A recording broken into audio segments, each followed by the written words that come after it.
What's up, guys? Just got back from the gym. I'm sat here and about to have meal number two, which is a couple of scoops of BioWhey post workout, and have a few carbs after that.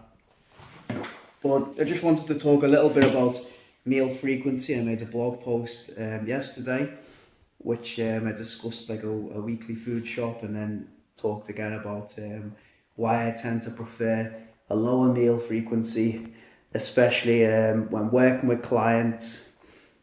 A lot of the time, not all the time, but a lot of the time, because it has to be individual, of course. But also for me personally. Now, for me personally, it's a fairly obvious choice because I travel a lot. Within the last year, I've been to, I think, maybe 10 different countries on breaks away. And it's just not really sustainable for me to have, 5 to 6 meals, which is I would suppose what many would say is the norm in the fitness or like bodybuilding community. For me, it's always been more of a hindrance as opposed to something I used to something I've been able to manage into my lifestyle. I remember going on nights out when I was like 19 years old, and I wouldn't drink alcohol, and like I'd take a protein shake with me in my car, and I'd go back and like try and get one in the middle of the night, which sounds ridiculous now, but when you're that committed and dedicated to something as I was, that's what you needed to do, I suppose, at the time. These days, obviously, you can see I'm a lot more laid back in my approach, I think, and clients, I think they tend to appreciate that when I work with them.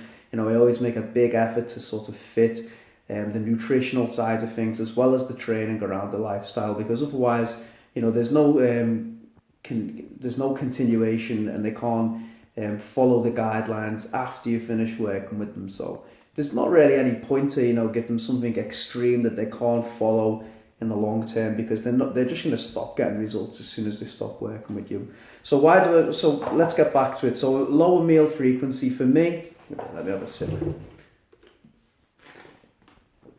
Don't want to waste away. I did train 10 minutes ago. So for me, a lower meal frequency basically boils down to it's convenient for my lifestyle. So it fits like the sort of, I made a reference again yesterday that I didn't count macronutrients. This is because, I can pretty much do things intuitively these days with diet. Again, I don't want to count calories. I pretty much know within minus 200 or plus 200 what I've ate on a daily basis. I'm pretty much a creature of habit, and when you eat the same things day in, day out, I don't need to log on to MyFitnessPal or anything like that. It's pretty easy for me to gain and lose weight. Again, I just add some carbs in at certain places because my protein and fat stay consistent. And then I take them away as well if I want to lose weight, so it's quite easy to adjust. So low meal frequency, number one is convenience. You have to find something that fits your lifestyle, and is appropriate for you. And for me, intermittent fasting and 3 to 4 meals per day max is really what works best for me. So that's pretty much the main reason. Secondly, I also find it a lot easier, and I've noticed this when I work with clients as well.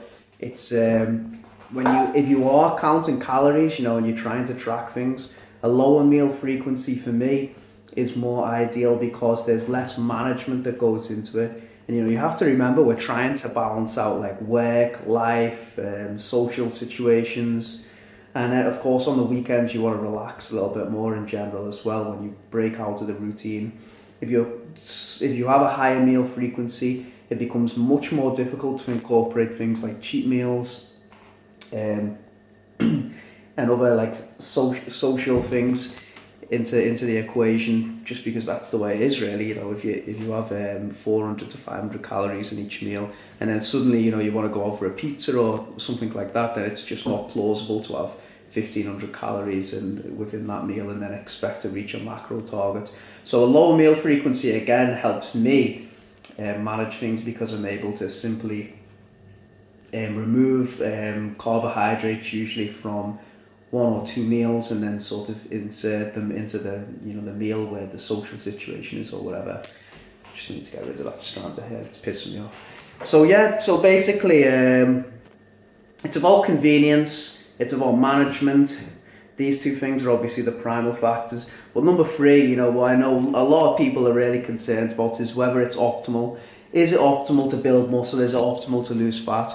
Now, you have to take into equation the fact that your lifestyle is ultimately what will determine what's best for you. There's no point trying to follow a meal frequency that's 6 to 8 meals per day if you can't do it in the long term. I always say the number one thing in fitness, building muscle, losing fat, increasing your performance is consistency. And whether you can do it on a daily basis, a weekly basis, monthly and yearly, what's going to allow you to incorporate it and really make it a sustainable part of your lifestyle for long-term results. IF has allowed me to do this, absolutely. So, when it comes to what's optimal for building muscle, you need to take into account what you will be able to follow in the long term. And again, a lower meal frequency suits me for these reasons. So yeah, just a little quick introduction of why I prefer it. I'll write some more in the blog post coming out soon. Make sure you like, subscribe, and much more to come in the next few weeks and days. Thanks, guys.